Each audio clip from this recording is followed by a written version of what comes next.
जय हिंद दोस्तों। आज वर्तमान में हमारे देश के जो हालात हैं और राजनीति हमारी किस ओर बढ़ रही है, जो मीडिया है वो एक तरीके की न्यूज़ लगातार हमें दिखा रही है, हमारे दिलों में डर बो रही है। उसी पर लिखी एक मेरी कविता मैं आपको प्रेषित करूंगा, आज समझ पाएं कि मतलब इस देश में क्या चल रहा है आज के वर्तमान स्थिति में।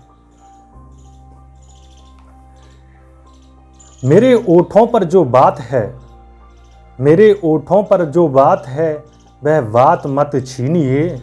कभी हिंदू कभी मुसलमान, अब तालिबान मत जोड़िए।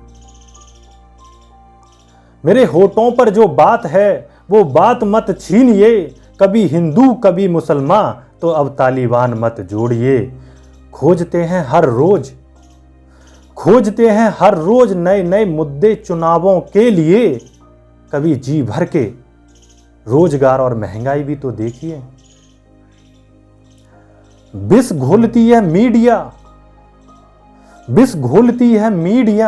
और अखबार की ये सुर्खियां। विष घोलती है मीडिया और अखबार की ये सुर्खियां। राजनीति का चश्मा उतार, देश के हालात भी तो देखिए। फंसाते हो युवाओं को रोजगार के नाम पर तुम। महकमों के द्वारा डेट की अदला बदली भी तो देखिए। चीखती है आज भी दामनी सड़कों पे। हाँ, चीखती है दामनी आज भी सड़कों पे। यहां इस सरकार में भी अकेली नारी को चलाकर देखिए। दोस्तों, जो हमारे वर्तमान के हालात हैं, हिंदू मुसलमान सिख ईसाई, इन्हीं चीज़ों में हम लोगों को बांटा जा रहा है। लगातार हमारे अंदर ऐसी मानसिकता डाली जा रही है कि हम एक डर के साए तले जी रहे हैं। अब तालिबान को ही उठा लीजिए, हर चैनल को चलाइए तालिबान तालिबान तालिबान। और ये तालिबान आपको पता है कब तक चलने वाला है? ये चलेगा अप्रैल तक, जब तक उत्तर प्रदेश के वोट नहीं पड़ जाते, वोटिंग नहीं हो जाती, इलेक्शन खत्म नहीं हो जाते, तब तक तालिबान तालिबान आपके दिमागों में गूंजता रहेगा। जगह जगह पर उनको भड़काने के लिए ये मुद्दे खड़े किए जाएंगे, नाम बदला जाएगा कि हम किस तरीके से भी बस हिंदू मुस्लिम हम लोगों में ये लड़ाई हो जाए। सोचिए, आपके बच्चे लगातार तालिबान की ऐसी न्यूज़ों को देख रहे हैं जो अफगानिस्तान में हो रही हैं।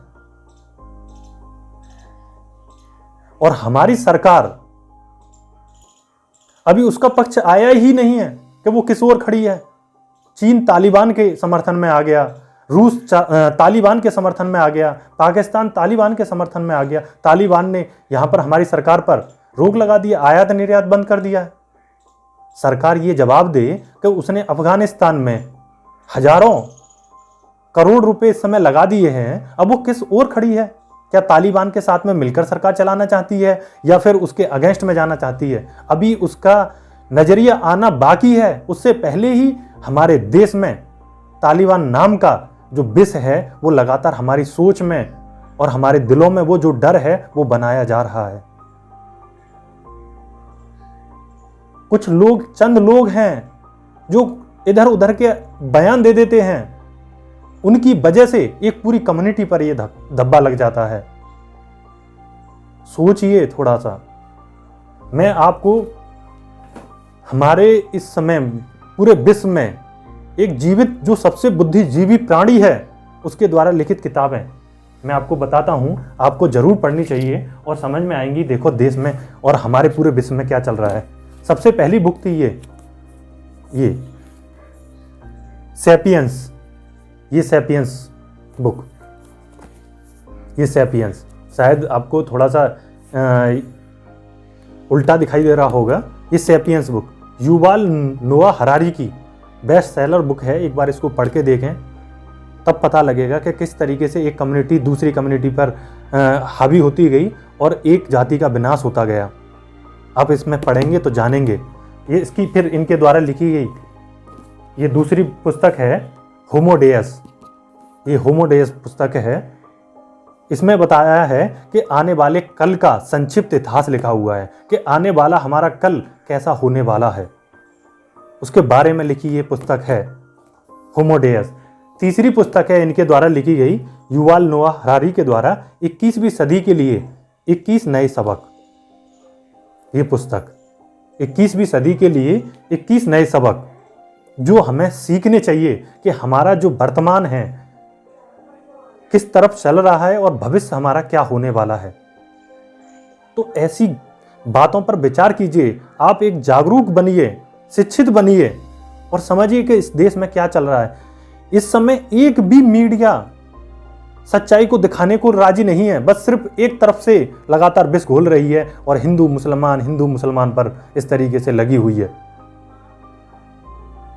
आप देखिए, आज सोचिए कि कौन लोग हैं जो राजनीति के नाम पर हम लोगों को भिड़ाना चाहते हैं। जो काम होने थे वो हो गए हैं, अब क्यों? क्या अगर तालिबान से हमें इतना ही डर है तो फिर तालिबान के प्रति हमें सशक्त नीतियां अपनानी चाहिए। लेकिन लोगों की मानसिकता में इस तालिबान का जहर मत घोलिए।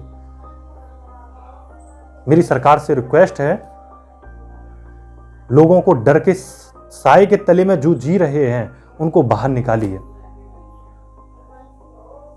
बहुत बहुत धन्यवाद।